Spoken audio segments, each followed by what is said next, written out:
This is episode 2 of Krocking, Locking, and Dropping with your friendly host, Kenneth the K-Rock Cline. Of course, if you already know me by now, you should also know that I happen to have another podcast called Two Pals on a Pod with my pal, Mark T. Robinson, where we talk about sports, a little bit of movies and entertainment, and other stuff. We also give out hot seats and everything, and as well as our top 5 and also our most unpopular opinions with segments called I'm Just Saying.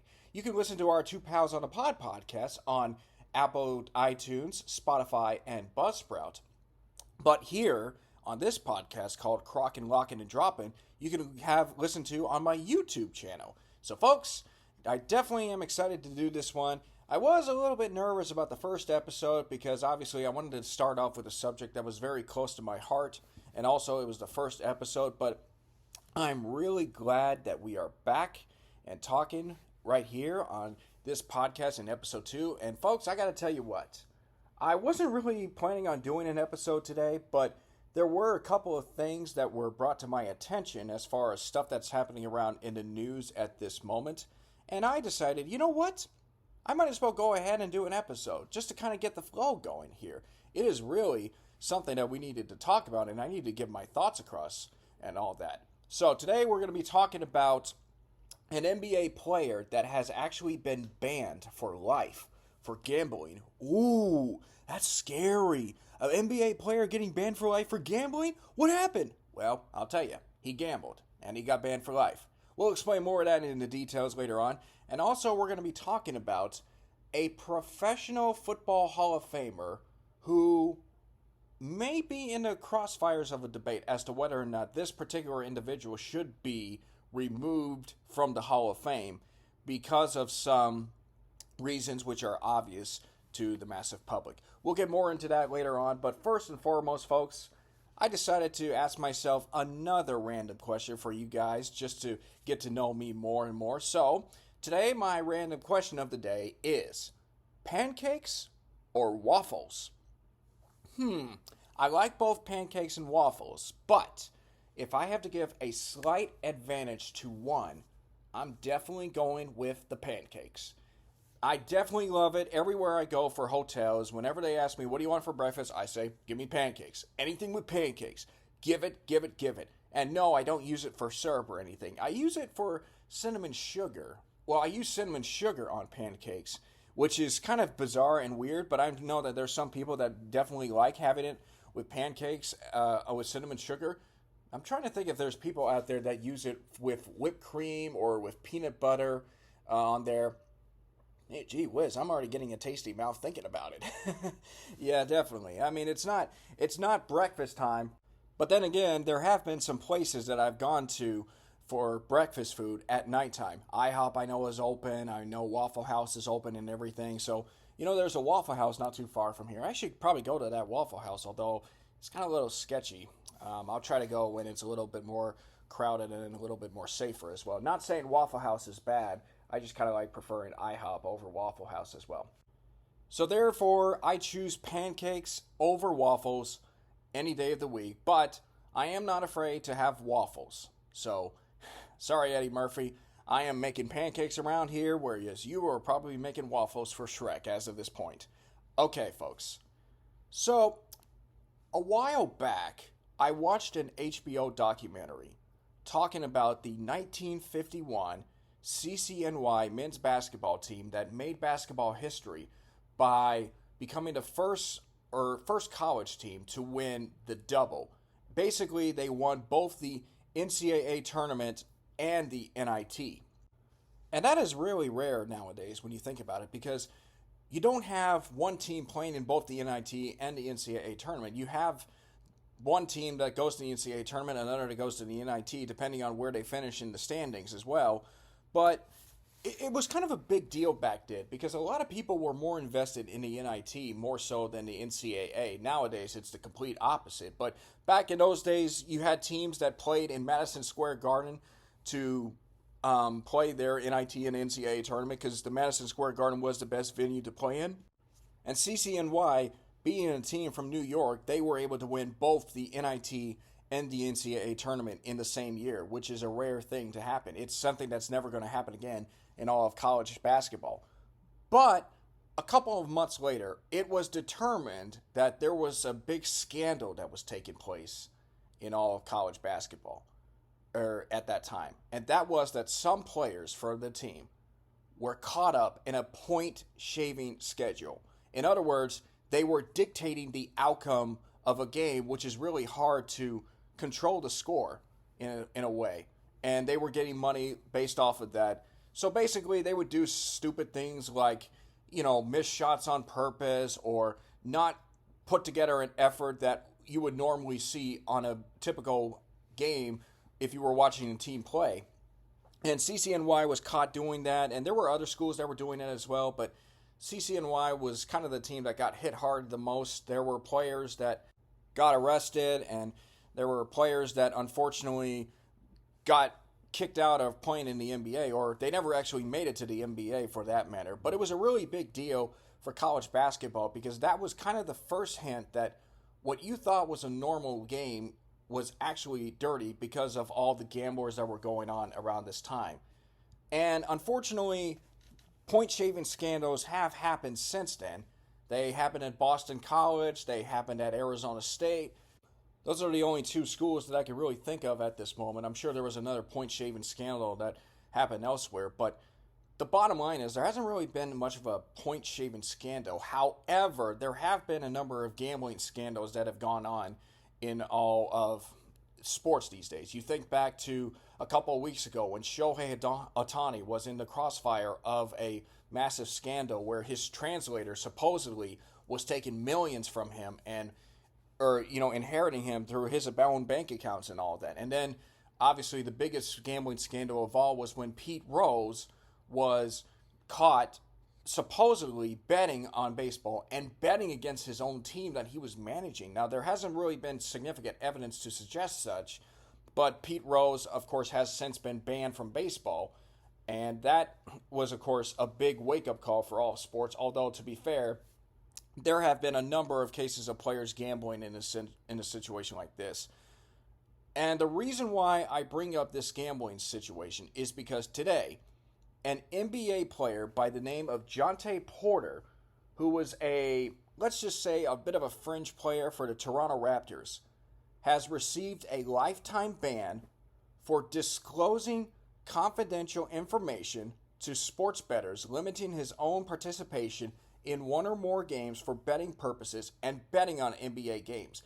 That was mentioned in a statement by the NBA released out today. Now, I had heard a little bit about this story about a player for Toronto who was supposedly involved in some gambling, and you're thinking to yourself, okay, this is going to be real interesting because here's a guy that, with all due respect, hasn't really done anything to earn his stripes on the basketball court. He's not a superstar player. He has played in the G League.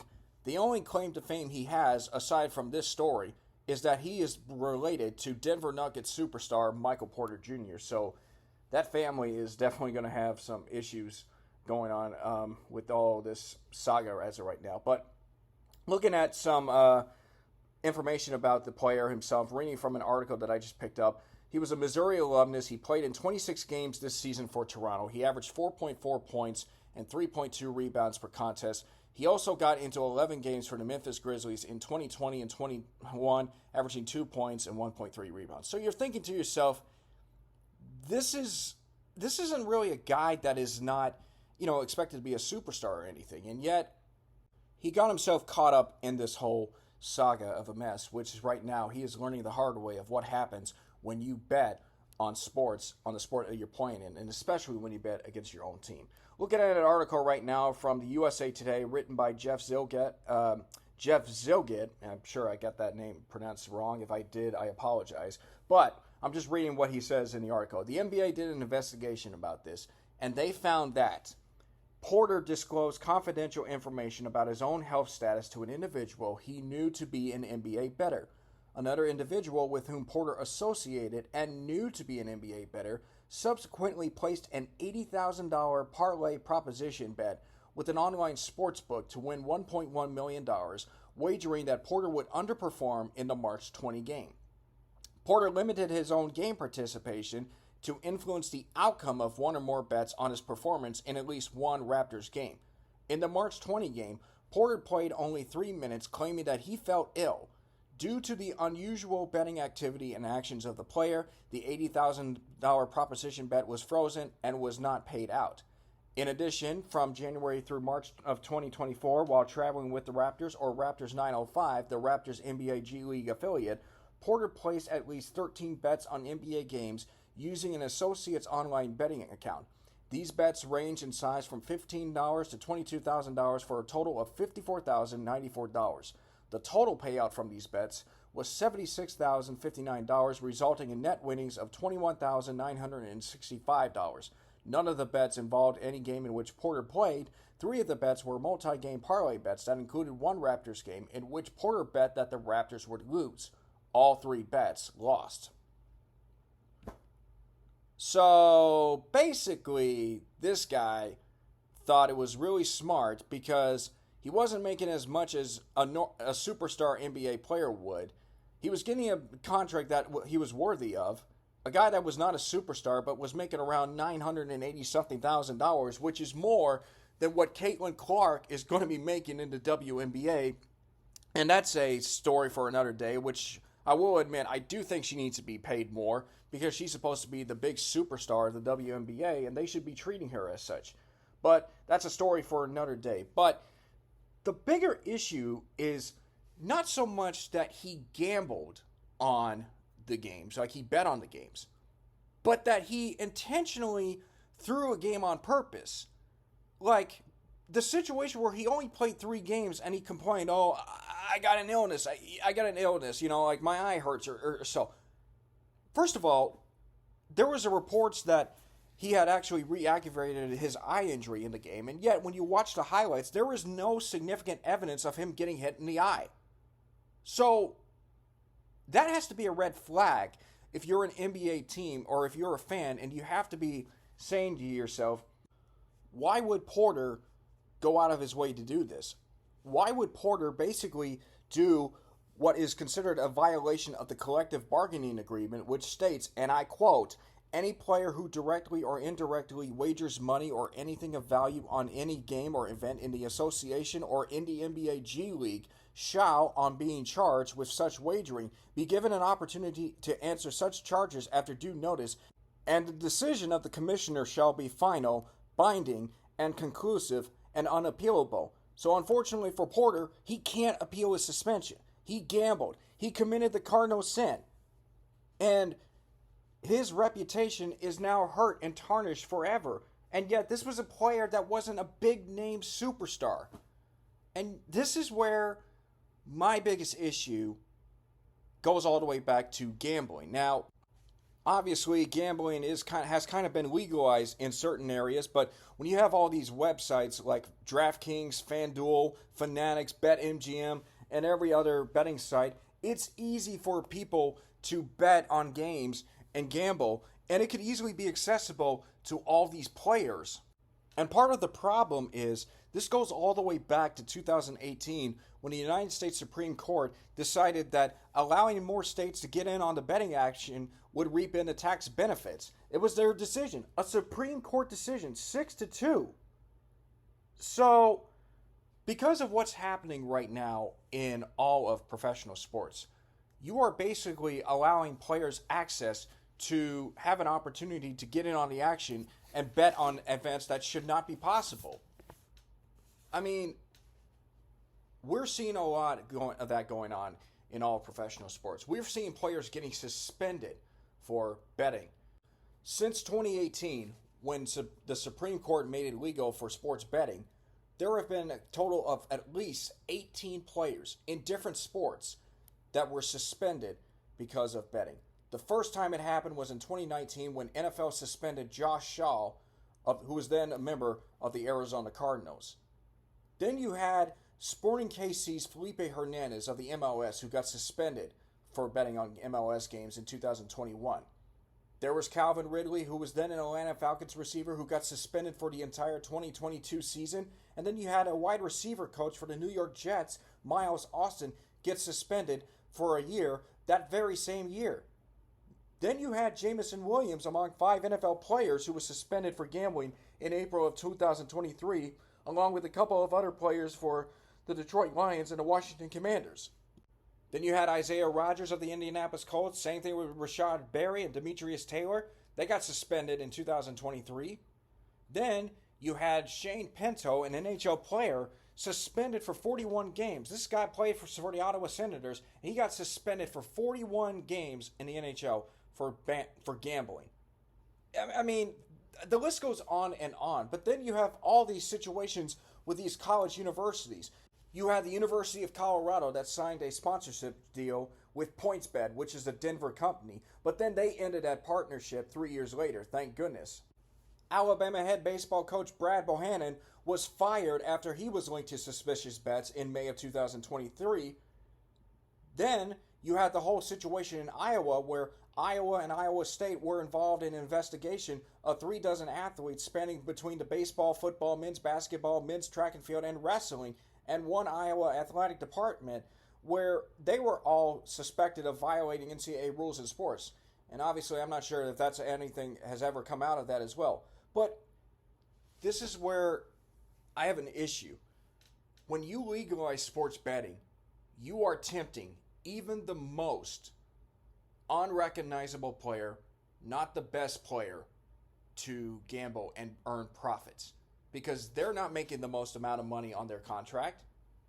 They're not getting all the sponsorship deals. They're not putting up the points and the stats that you would like to have from your best players. They're not doing all of that.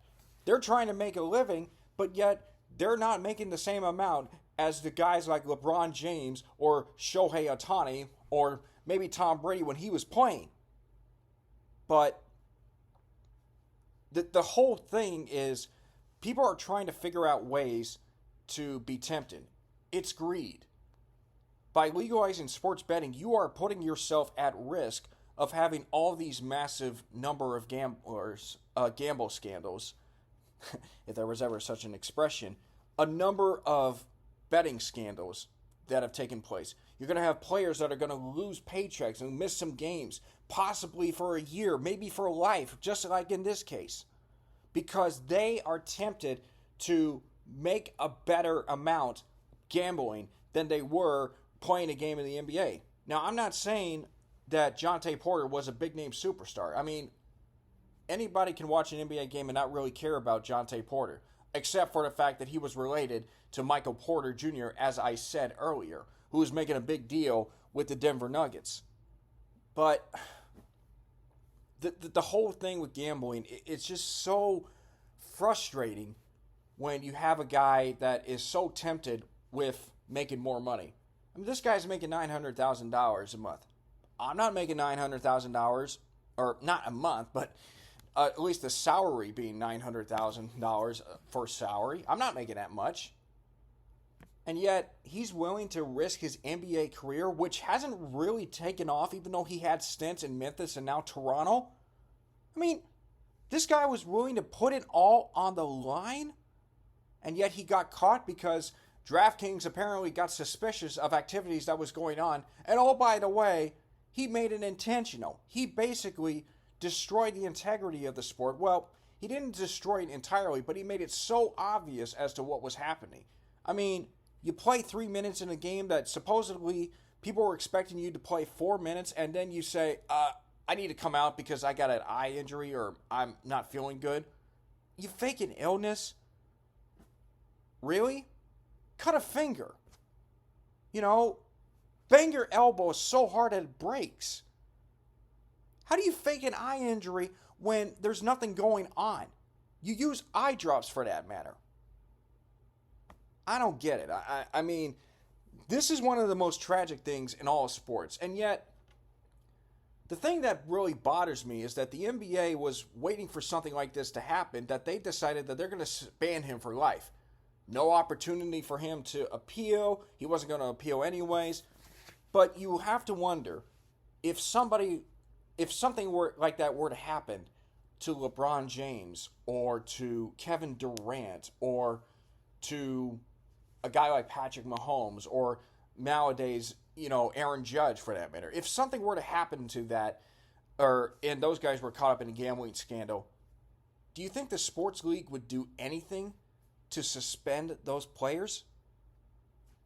I mean, there is a rumor out there that the reason why Michael Jordan retired from the NBA for as long as he did the first time was actually a secret suspension for gambling. And we know Michael had a gambling addiction because, of course, he is very competitive, but there isn't really any significant proof to suggest that he was suspended. But the fact of the matter is, this is a serious wake-up call for the NBA and for the entire sports leagues. Not just in professionals, but I'm talking about college as well. And this is where I also get kind of worried. Because right now in college, you have all this NIL stuff with all the transfer portals and everything. And how years ago, making money in ways other than working at a job, it is illegal. You're not supposed to be paid. And yet there have been a number of cases of universities that pay their players. And now it's legal to pay athletes as long as there's a tight restriction around that, as long as it's done in a very modified way. But I get so worried with all this legal sports betting that's going on. It could easily be accessible to people that will never be as famous as LeBron James or Caitlin Clark or Patrick Mahomes or any of these great superstar athletes when you think about it. But yet they want to make something out of themselves, and yet they're willing to take a shortcut to make the amount of money. Instead of working hard, busting your ass, trying to make the most of this opportunity to increase your value by playing hard and potentially seeing everybody looking at you saying, this guy deserves a contract extension, make his salary bigger. You're taking a shortcut by basically putting your reputation on the line when you make one single bet. This guy made a bet against his team, which really, it's a bigger tragedy when you think about it. Why would you bet against your own team? You throw the game because of the bet. I mean, I don't understand it. Maybe it's just me being like an old head or so, trying to come to grips with the whole story and the saga of why exactly are we dealing with another gambling situation. But I'm glad the NBA decided to do something. I'm glad they suspended him or banned him for life. Because now he can look back and say, man, I was really dumb. And maybe he should be advocating for people not to gamble on sports. At least that's what I hope he does, because for all I know, when you think of Jontay Porter, it's no longer, oh, that's Michael Porter Jr.'s brother. There goes a guy that got banned for life for gambling who just happens to be Michael Porter Jr.'s brother. I mean, I know this is not an NFL subject, but come on, man. You just ruined your whole life for doing that. And now you're going to be watching your brother play more, get more accolades, hopefully winning a second championship with the Denver Nuggets, while you're going to be sitting there looking back in your life and you're thinking to yourself, man, what was I thinking? Trying to take advantage of the whole legal sports betting system, trying to make more money for myself, and instead, I got banned, man. Well, congratulations, Jontay. You just joined a list of all people, the people that got banned in the NBA, which include names like Jack Molinas, who supposedly was the last player who got banned for permanently betting on his home team while playing in college. There's Doug Moe, who was later an NBA coach, who supposedly got permanently banned for his involvement in the NCAA D1 men's basketball gambling scandal for receiving $75 from a conspirator. But look on the bright side, Jontay. At least you weren't doing drugs like Richard Dumas or Michael Ray Richardson or Eddie Johnson. Not the Eddie Johnson who played for the Suns and the Rockets, but another Eddie Johnson. Look on the bright side, Jontay Porter. You're not Donald Sterling, who made very damning racist remarks and got removed as owner of the Los Angeles Clippers. Look on the bright side, Jontay Porter. You didn't get banned for smoking marijuana and abusing painkillers like OJ Mayo. No, you got banned because you violated the league gambling policy and you made yourself look like an idiot for doing it on purpose. At least you weren't going to go into the Hall of Fame. And folks, that's where my next subject for this matter is going to be. talking about.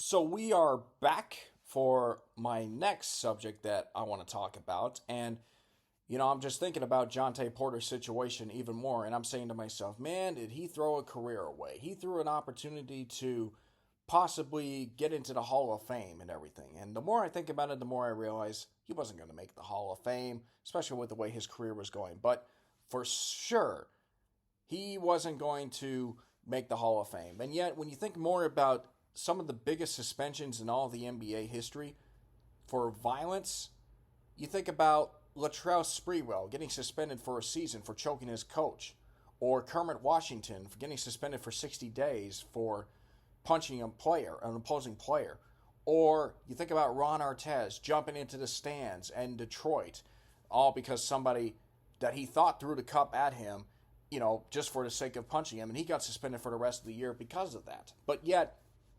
gambling, that's a whole different matter to talk about the integrity of the sport, and therefore Jontay Porter has been suspended or has been banned for life because of that as well. So no chance of him making the Hall of Fame, even if he did have an outstanding career, to say the least. But speaking of the Hall of Fame, there has been something that has been on my mind, and a lot of people have really seemed to be talking more about this, especially after 6 days, because 6 days ago, or about a week ago, I should say, OJ Simpson, the former running back who was one of the most polarizing figures in all of mankind, passed away after a secret bout with cancer at the age of 76. I say polarizing in very simple terms because there are two things that you think about when you think about O.J. Simpson. The first thing you think about, the outstanding football player that won the Heisman Trophy at USC, who was drafted in the NFL by the Buffalo Bills and also played for the San Francisco 49ers. He became the first running back to rush for 2,000 yards in a single season, and he did it in 14 games when there was the 14-game schedule. Then after his football career, he had an outstanding broadcasting career and also appeared in movies, most notably the Naked Gun sequels and all that. So that's one side when you think about O.J. Simpson. But the other side, which is the side that most people like to think about him at this point, is the events of 1994 when he was charged with double murder in the deaths of his ex-wife, Nicole Brown Simpson, and her friend, Ronald Goldman. Simpson was acquitted for these murders in October of 1995, but he was later found liable in the deaths in a civil court later on. So he was ordered to pay at least $33.5 million after the judge ruled against him in the wrongful death lawsuits filed by the families of the victims. And that has been a payment that he has not made, although the families have received some of that. Simpson was, of course, forced to sell his Heisman Trophy, which he won in '68 while attending USC.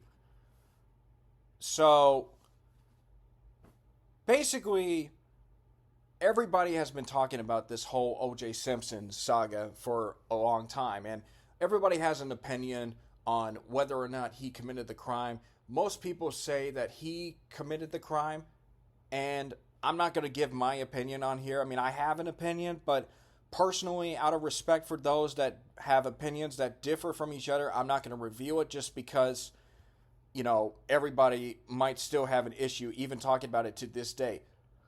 But what I will say is that there has been an issue that is being talked about, even among certain Hall of Fame players, as to whether or not O.J. Simpson, who was inducted to the Pro Football Hall of Fame in 1985, should be removed from the Hall of Fame because of his role or his alleged role in the murder charges of his ex-wife and her companion. you know, the hardest part about the Hall of Fame in general, not just with the Pro Football Hall of Fame, but with all the other Hall of Fames, is that there are athletes in there, there are sports figures that are in there that have done some controversial things, and yet they are still inducted into the Hall of Fame. Ray Lewis was charged with obstruction of justice after the murder of two people in Atlanta on Super Bowl night in 2000. And yet, he's still in the Hall of Fame because of the outstanding career that he had on the football field. Brett Favre stole millions of dollars from the state of Mississippi just to build a gym for where his daughters could play volleyball and such. And yet he's still in the Hall of Fame. He's had his fair share of controversies here and there, but he's still inducted to the Hall of Fame. You know, Jim Brown, I can't tell you how many times he got himself caught up in domestic abuse situations. Stuff that today would definitely get you suspended, let alone banned for life in today's world. And yet, regardless of all that, he's still inducted to the Hall of Fame. So here's the situation with OJ Simpson. It is very likely, and again, I'm not giving out my opinion here, it's very likely that he committed those murders. The problem, though, was that the prosecution did a terrible job of presenting the evidence to the public, to the jury that was involved in the case. And unfortunately, Johnny Cochran outperformed the prosecution, and that's what led all the jury members to acquit OJ Simpson, because there wasn't enough evidence to suggest that he did it.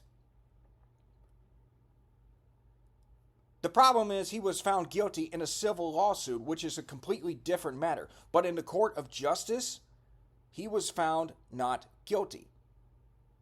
Now, that doesn't necessarily mean he committed, or he didn't commit the crimes. He could have. It just wasn't presented in a way that made the jury believe that he did. And that is what led O.J. Simpson to hang around for a while around in public, and at least be around people until he was arrested again for another crime committed sometime down the line. But yet, when you think O.J. Simpson now, you don't think of the Heisman Trophy winner. You don't think of the running back who ran for 2,000 yards in a single season. You don't think of the actor in the Naked Gun movies or all the other public things he did.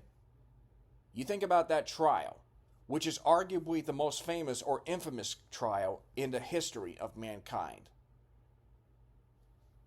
And now we're having a situation because O.J. Simpson has since passed as to whether or not he should be kicked out of the Hall of Fame. And that is a very good question, to say the least. And in reading an article from John Breach, who about a week or so ago, when he wrote the article, he quoted a member of the Hall of Fame, basically saying that once elected to the Pro Football Hall of Fame, nothing in the bylaws allows for the removal of a Hall member. So in essence, the Hall of Fame won't remove a player under any circumstances.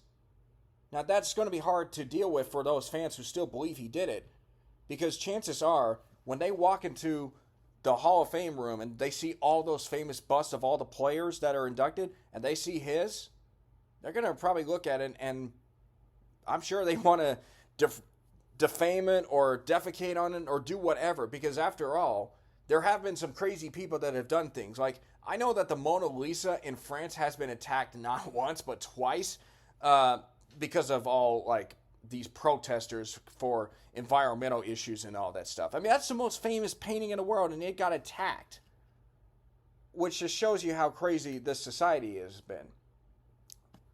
But the thing here with O.J. Simpson is that despite the fact that he is known for this court case, this trial,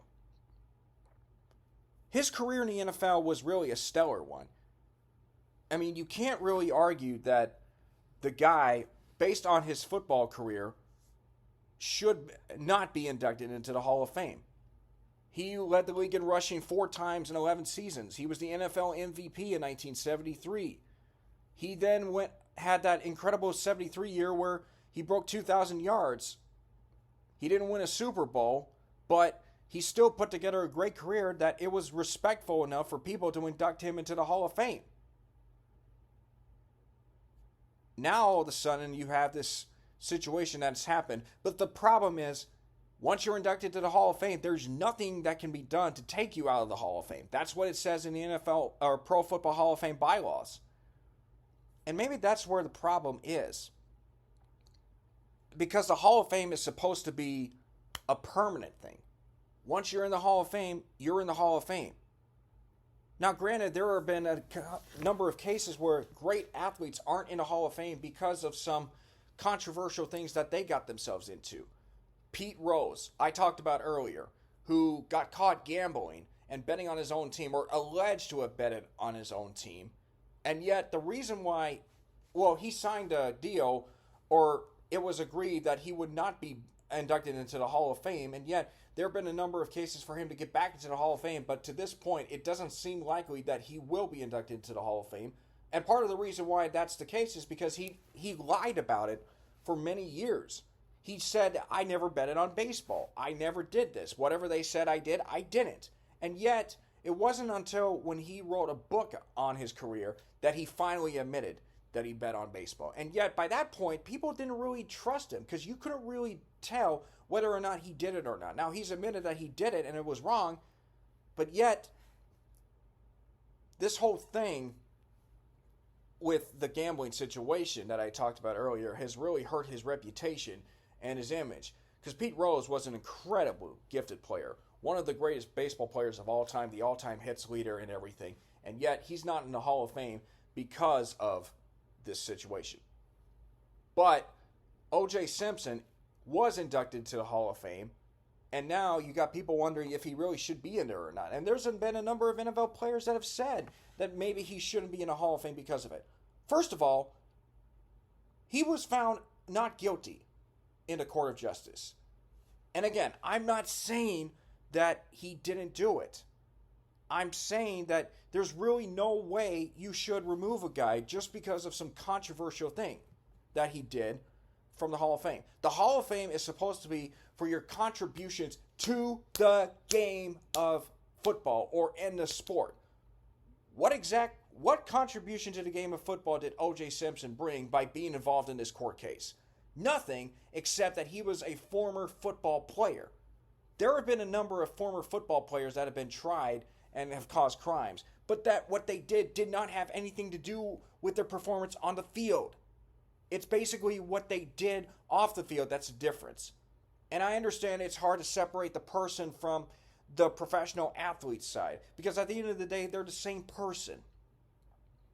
But you cannot deny that OJ Simpson was a great football player. You can, it's not like him for what he did. You can say, rotten hell or wherever. You can say all of that, but there's really no way you can remove the guy from the Hall of Fame, because regardless, people are going to remember him for what he did on the football field. And that's the other thing that really bothers me. When people try to erase history, people have been trying to erase history for a long time, and that might be by removing statues of controversial figures and everything. And I'm not saying the methods or the viewpoints of those statues were bad enough, but why are we trying to erase history? You cannot erase history. That's unfortunate. If you erase history, people are going to dig up and they're going to be seeing some snippets of it, and they're going to be wondering, well, what happened here? Like, what happened to this guy? Or why is this guy infamous? And you're going to be like, oh, we don't talk about him and everything. And no. You got to keep OJ Simpson in the Hall of Fame because of what he did on the football field. Now, you don't have to say, you can still say, oh, OJ Simpson, the bad guy that allegedly got involved in this plot or allegedly did these crimes, even though he was found not guilty in the court of justice, which of course is the big reason why. But removing people for some controversial stuff after what they did in their careers as athletes to be inducted to the Hall of Fame, that's going to be hard enough. If you're going to remove OJ Simpson from the Hall of Fame, you might as well remove Ray Lewis from the Hall of Fame. You might as well remove Jim Brown from the Hall of Fame. You might as well remove Brett Favre from the Hall of Fame. Lawrence Taylor. Now, there's a guy that got himself in big-time trouble aside from the drugs and everything. You might as well remove him from the Hall of Fame. Forget about the fact that he won MVP in 1986 and is the last defensive player to do so. You might as well remove Randy Moss for all the times he got in trouble in college, or you might as well remove Michael Irvin for when he got arrested at one time. Anybody that got arrested that's in the Hall of Fame should be removed from the NFL. I mean, we live in a society where people have a hard time. And look, what happened that night was wrong. It is a real tragedy. And I still say rest in peace to Nicole Brown Simpson, or Nicole Brown and Ron Goldman. And I sympathize with the victims here. But the issue of removing people for what they did afterwards, after they got inducted, is hard. Now, the only time that I can remember somebody getting removed from the Hall of Fame was Alan Eagleson, who was inducted, who was a contributor to the game of hockey, and he was a big-time personality figure there for the game of hockey, and he was inducted to the Hockey Hall of Fame, but after it was revealed because of some tax evasion and all this tax fraud stuff and how he wasn't, he was mistreating players with all this finances and everything, that's when the scandal got so bad that the Hockey Hall of Fame decided that they were going to remove him from the Hall of Fame. And look, the issue here is whether or not you should remember an athlete for what they did on the playing surface or afterwards. Chris Benoit was a professional wrestler. He was a talented wrestler. He had all the makings of a great career, a guy that was deserving to be in a WWE Hall of Fame. But the reason he's not is because of the actions he committed when he murdered his wife and his son and then killed himself one day in 2007. And yet, we can all say, well, he was under CTE, or he had that inside his head. And I mean, I don't know necessarily if that was the case with OJ Simpson here, and I'm not trying to make light. I'm not trying to defend Benoit, saying he was under CTE, that wouldn't have happened. Well, either way, he did it. He committed the actions.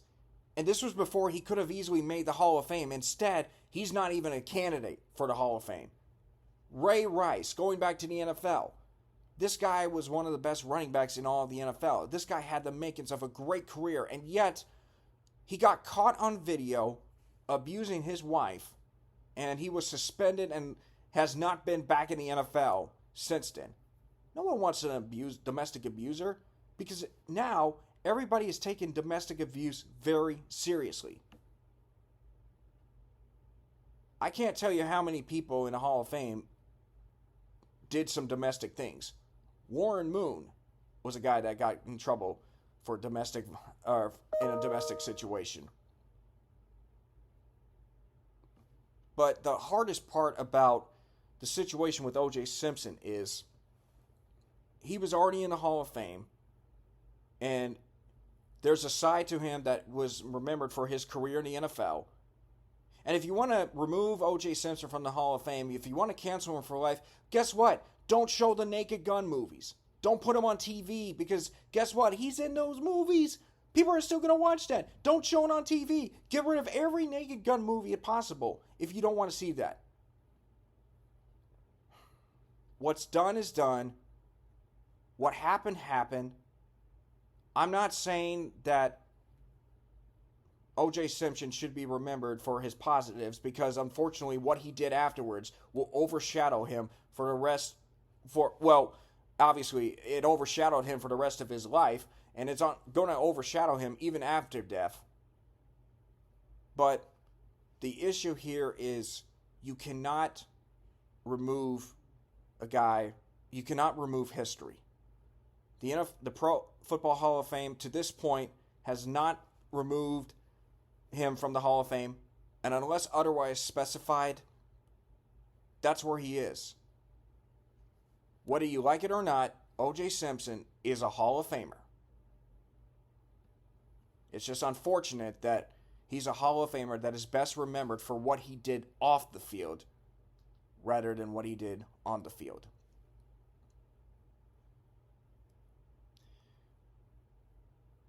At the end of the day, it is what it is. And obviously I do sympathize with the families, because I know even when they were, even on the day when he passed away, they were thinking about their loved ones that they lost. This tragedy should not have happened, but it did. And you can only hope and wish that you can go back in time and prevent it from happening. Or maybe if you were really curious to find out what happened that night, you should find out.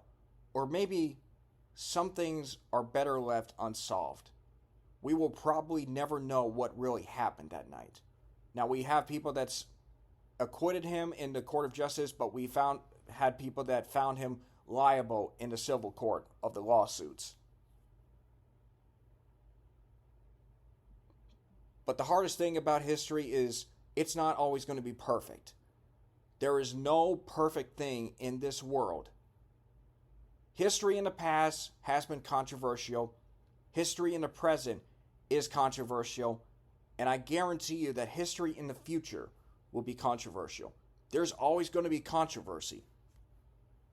Stuff like this is going to hurt or define people for the rest of their lives, even if they did not have any bad intentions, even if it wasn't planned for them to be committed or cause this controversy. And I struggle with saying some positive things about all this, because I was 3 years old at that time. And thinking back to that particular time when I don't really remember much, although years later I've watched all the OJ Simpson documentaries and stuff, it's hard for me to talk about this without understanding what happened that night. But it's also hard for me to express the feeling that no matter what, he earned the right to be in the Hall of Fame. You may not agree with me. You may say he shouldn't be in the Hall of Fame. But at the end of the day, what's set in stone overtakes public opinion. So what do you guys think? Should he be removed from the Hall of Fame? Should he stay in the Hall of Fame? What do you guys think should happen as well? Let me know in the comments down below for this episode. And folks, I'm glad we had a chance to talk about the stuff that we did talk about today. Remember, if you're an athlete, don't gamble anything. Don't bet on anything, because it's a stupid thing to do.